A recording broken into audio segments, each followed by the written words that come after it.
Hello there, and welcome to Falling Star, the Hearts of Iron 4 mod that takes place 66 million years ago. This mod isn't released yet, but the devs, aka the dev, has given me, myself, early access to cover the mod. So today we'll be playing as one of the major countries, the Ember Dracanicum. The entire map is North America 66 million years ago, so it does look a little weird because of tectonic plate shifting over time, but this is roughly how North America looked back then. And then our focus tree has two main sections. We can either do Embers of Prosperity or Embers of War. Embers of Prosperity makes our army incredibly bad, minus 20% division attack, minus 10% division organization. It's terrible, but it's even worse when you compare it to Embers of War, which give you bonuses throughout the focus tree to attack and organization. So comparatively, it's even worse than just the negative 10 and 20%. We'll be doing Embers of War today because we will want to have an actually competent army. We start off with a small navy and a port up here, though we won't be doing much navy stuff just because everything is so far away from us here. We also have a manpower crisis right now. We are on volunteer only, and we have minus 50% recruitable population due to a rebellion among the living. It's very annoying. We also, in addition to that, have minus 80% resource gain efficiency because of some anarchy problems here in the city of Old Minia, and most of our resources are all down here. So we'll also have to deal with that. We at least have a pretty decent starting army, so we aren't going to instantly get invaded by someone and die, but there's almost 100% chance that Psyloth and or the Collective attack us at some point. Psyloth isn't too big of a deal because we can easily defend this one province here and these two provinces here across the river, but the Collective can much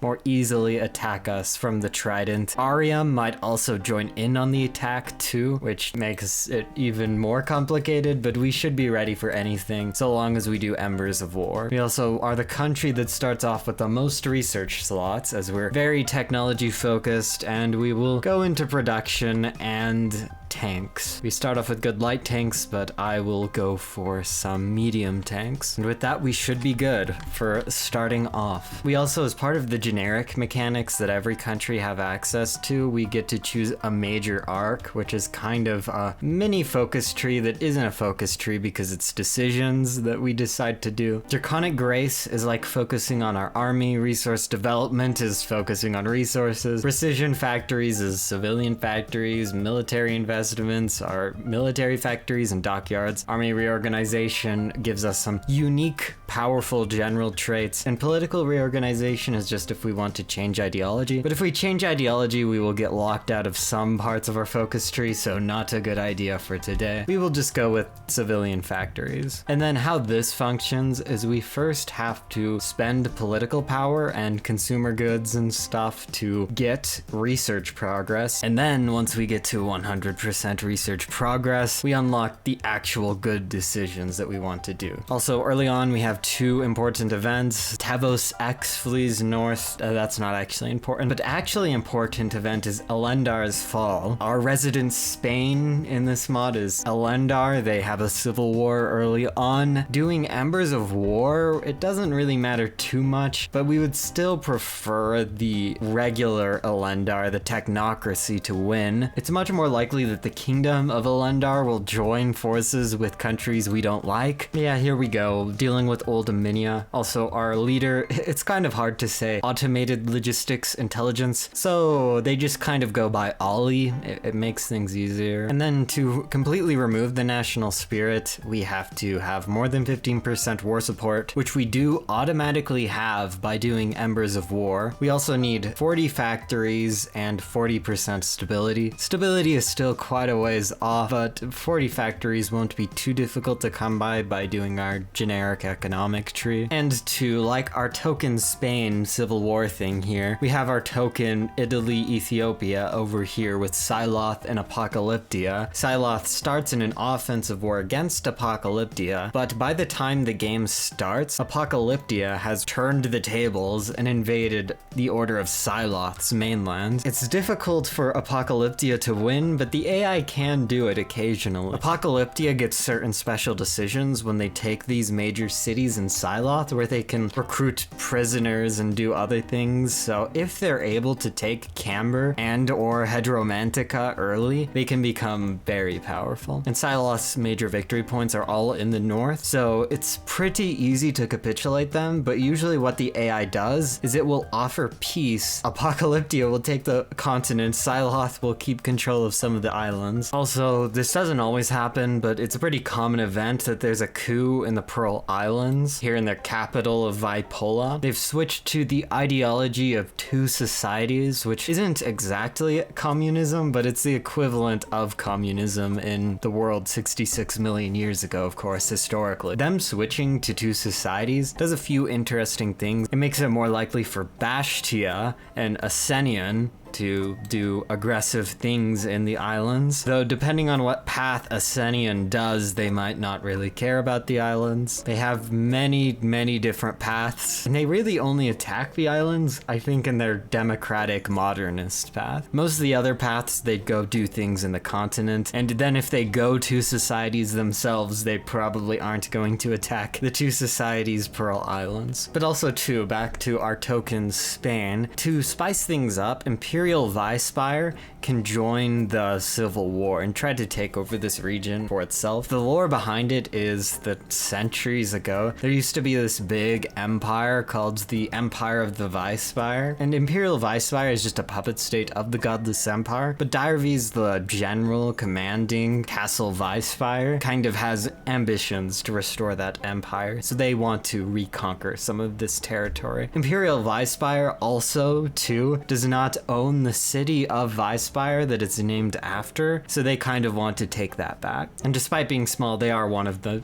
countries that have a focus tree, though I think out of the countries that have a unique focus tree, they have the smallest focus tree. Or no, that's actually the Northern Outpost. All of this is the generic focus tree. They only have like these 10 focuses, but it's nice, it lets them actually do stuff. We also early on too have the Second Fenrile War of Independence. Greenland is called Fenrile, and this country here is led by Marshal Ragnar, who wants to be independent and have control of this entire island. So he will one by one try to push certain nations out of the island. The first war is against the Nerva Expeditionary Force, and this war is the war they have the highest chance of losing. If Nerva capitulates Fenrile, they'll just divide the island up between the Expeditionary Force and other puppet states, sometimes giving some territory here to Romanskan. If Fenrile wins, they'll eventually attack the Ice Empire, Romanskan, Severia, and the Dynasty Regency, though that will be very late in the game when that does happen. This is a very difficult war for either side to win, and this usually happens pretty early on too. The Order of Siloth has sent out a group of individuals known as the Knights of Hedromantica to kind of get a lay on the political situation throughout the world and accomplish some things. And with this event, some nations have specific scenarios that are triggered by it, including us, as the Knights look for specific things. And here too we have the fourth Dragoniopolis crisis. The third Dragoniopolis crisis is the equivalent of World War I in this scenario, because in a parallel to our timeline, this is also the year 1936 for them. It's just the year 1936 for different reasons, and this is 66 million years ago. But also there was an event that was kind of equivalent to World War I, where the Godless Empire took control of Dragoniopolis, the biggest city in the world, from Bastia. And for the fourth crisis, different things can happen every playthrough, but this time Bastia has tried to launch an invasion to liberate Ferva and take Dragoniopolis. Sometimes though, a free city can revolt in Dragoniopolis. It kind of just depends, but usually there'll always be a fourth Dragoniopolis crisis, and then the fifth Dragoniopolis crisis will be the World War II scenario. Yeah, and pretty quickly the Empire and Bastia sign a white peace, but they'll very likely be back at war in about 3 years. us. Asenion has also done their Empress Party path, so they are now our ideology, and we may get in a faction with them. They have 3 different sort of factions that they can go with in this path, so it's not completely ensured. They can either ally with the Godless Empire, they can ally with the Amber Kingdom, or they can make their own faction. If they ally with the Godless Empire, it's likely that we won't be in their faction. The other 2, it's likely that we will end up in the same faction if I don't join Silof's faction. Bastia, of course, after losing the 4th Dragoniopolis crisis, seizes this island from the Godless Empire. The Empire doesn't have an amazing navy and can't really protect that small island. Bastia also has some other things it might shortly do. Early on, the Marianne Alliance will attack Bastia to try to get this port here, and it looks like Bastia won, so they'll now probably invade the Alliance and try to make this a puppet state of theirs before the 5th Dragoniopolis crisis starts. Cabarro here is also led by a rogue Bastian general, so they too invade Cabarro later on, if they get to it before the war starts. And yeah, lots of wars going on right now. Siloth has ended their war against Apocalyptia, but the Collective has invaded the Outerlands Coalition after the Outerless Coalition denied ceding them the Pureways. Fenrir is getting closer to winning their war. If they take Greatport, it's very likely that the Expeditionary Force will capitulate, and then Nerva will surrender and end the war. Solcitor is also invading the Cove of Knowledge, which became a puppet of Starkia to receive protection from them. It looks like Imperial Vicespire is doing pretty well too, but the Kingdom of Elendar could still likely win this. And anyways, after taking over steel production, we should have enough stability to stabilize the roadway. Then we will build a few more factories and recover the ruins, and we should be mostly done with this focus tree here, and we can switch over to the Embers of War one to prepare for the Collective's eventual assault against us. So the Swords of Viva are rebelling against Nikia. It looks like Imperial Vicespire has this in the bag now, as long as something crazy doesn't happen, and Bastia is invading the Alliance. And so Asenion here is the last remnant of an empire known as the Empire of the Sun, so they are trying to reclaim some of that lost territory here. Right now they're just attacking the Alden Forma and the League of Brett. They also made the alliance with the Amber Kingdom, so it will be easier for them to attack these 2. They'll eventually, though, go after the Everglades Republic, and then it's likely they will stay neutral in the war between Bastia and the Empire. Fenrir also lost, so now it's divided into 3 Nervan puppet states. Okay, and within the chambers of the Amber Dracanicum, a dial known as the Dracanical Clock has shifted forward. There's a lot of mysterious stuff with the Dracanicum that's explored both in the Amber Dracanicum, in the Central Dracanicum, which was located here in North Spire's Watch in the Eve before Hades took over and then destroyed it, and the Amber Dracanicum, which was located in the Amber Encapsulation Chambers but was also destroyed, leaving us as the only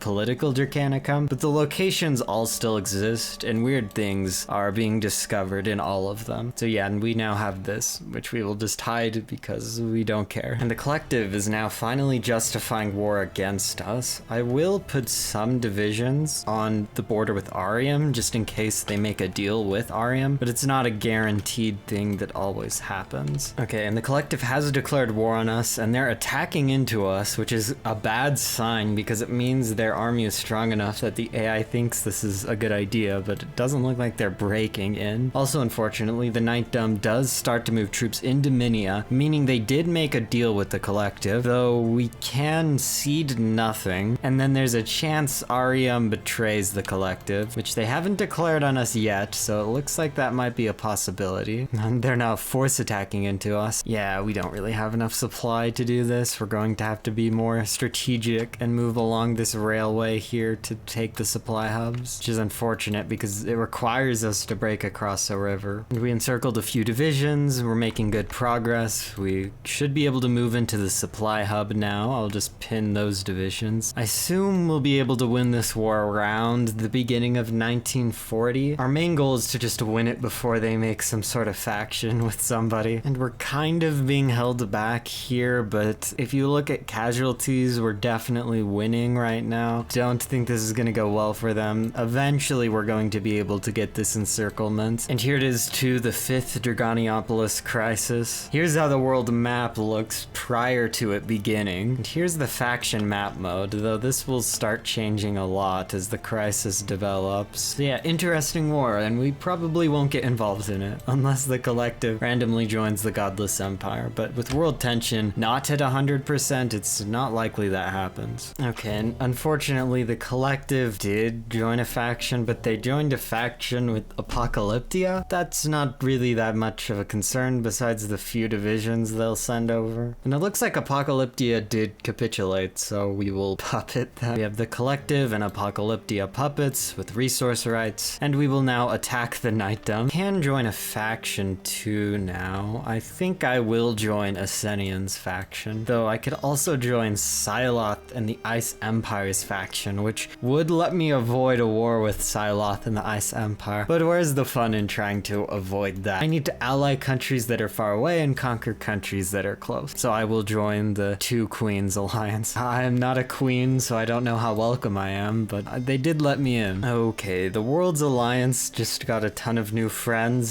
so despite Bastia losing Ravreed, the war will continue. Both Roman Skan and Nerva joined. Nerva is definitely a major. I doubt Roman Skan is. Okay, so we annexed some of their territory, and we made a new puppet knightdom of Arium. And so now we have connected our borders to the other people in our faction, so I guess maybe we can join the war against Bastia. It's not a very difficult decision to do so because pretty much everybody in the world's at war with them at this point. We still might get attacked by the Ice Empire and Siloth though, so that could turn bad, but it's more likely that Siloth goes to war with the Empire before they go to war with us. And either way, it's not too concerning as long as Roman Skan is capitulated. Yeah, and Siloth is now at war with the Empire, so we probably don't need to worry about them and the Ice Empire for a while. Very unlikely that they will pose any real threat to us. Anyways, some great things are happening. I think this marks a good place to end things off for today. I'll see you all next time.